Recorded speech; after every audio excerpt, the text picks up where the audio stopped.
RPF security management system. इसमें हम देख पा रहे हैं कि ये एक डैशबोर्ड है जिसमें बहुत सारे हमें फाइल्स दिख रहे हैं।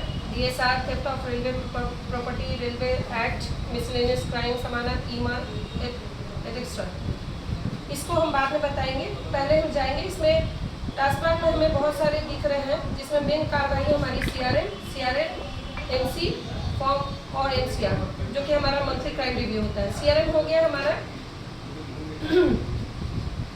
इसमें हम जाएंगे, यहाँ 4 पॉपअप दिख रहे हैं हमें। General compose, general message compose. तो यहाँ जाके हम देखते हैं कि इसमें हमारा जो लेटर करस्पॉन्डेंस जो रहते हैं उसको हम यहाँ से देख सकते हैं। यहाँ से हम इसको भेजने का कार्रवाई करते हैं और इसी में कंपोज जो इसमें क्राइम रिलेटेड जो मैसेजेस रहते हैं वो हम जाके इसमें से क्राइम कैटेगरी में जाके हम लोग इसको फीड करते हैं। उसी तरह अगर हम देखें तो CRM मॉड्यूल में ही हमारा और एक है इंटेलिजेंस मैसेज और एक है इमरजेंसी मैसेज। अगर इंटेलिजेंस कोई ऐसी मैटर रहता है जो इंटेलिजेंस रिलेटेड रहता है किसी तरीके की, जो गुप्त रूप से हमें जानकारी देनी रहती है, तो उस चीज़ को हम यहाँ जाके हम फीड करते हैं। उसी तरह इमरजेंसी मैसेज में भी हम यहाँ इमरजेंसी वाले पॉपअप में जाके अगर हम उसको खोलेंगे तो यहाँ हम उसकी एंट्री करेंगे। इसमें देखा जा सकता है कि ये जो रेड स्ट्रिक मार आ रहा है तो इसको जरूर, ये मैंडेटरी होता है, इसको जरूर फिट करना होता है। फिर हम आते हैं CRR मॉड्यूल में, जो हमारा मेन कार्रवाई वाला मॉड्यूल है।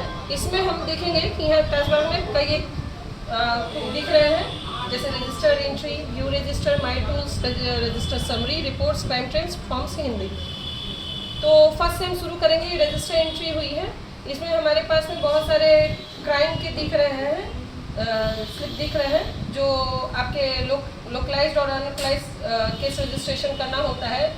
अगर किसी पोस्ट में थाने में लोकलाइज या अनलोकलाइज केस की एंट्री करनी होगी तो ये इसमें जाके हम लोग इसके मैंडेटरी सेक्शंस को भर के हम एंट्री कर सकते हैं। इसमें सारे आपके पॉपअप इसमें दिखेंगे, जो आपके इसमें पॉपअप दिख रहे हैं उसकी एंट्री आप प्रॉपर्ली करें और करने के बाद में आप इसको फिट कर सकते हैं।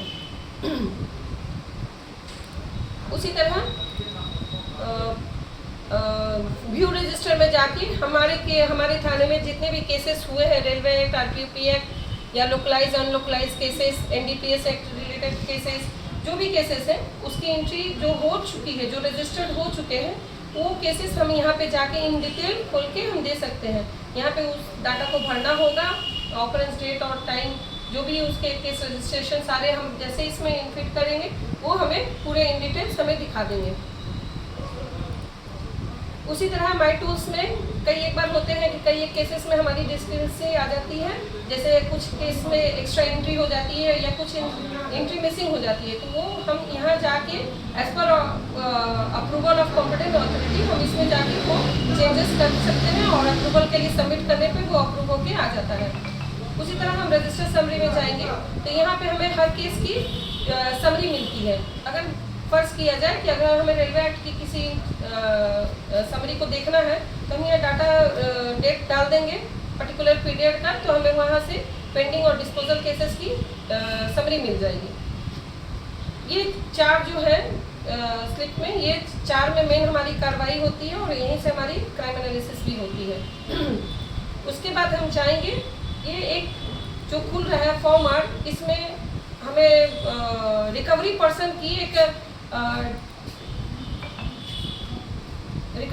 की हमें इसमें एंट्री दिखती है कि आपने कोई अगर पर्सन रेस्क्यू किया है तो उसकी एंट्री इसमें हमें पाई जाती है। उसके बाद अगर हम MCR में जाएंगे तो MCR जो हमारा हर महीने मंथली क्राइम रिपोर्ट जो हमारा रहता है तो उसकी हर मंथली हमारी जनरेट होती है, उसके रिगार्डिंग में है। तो इस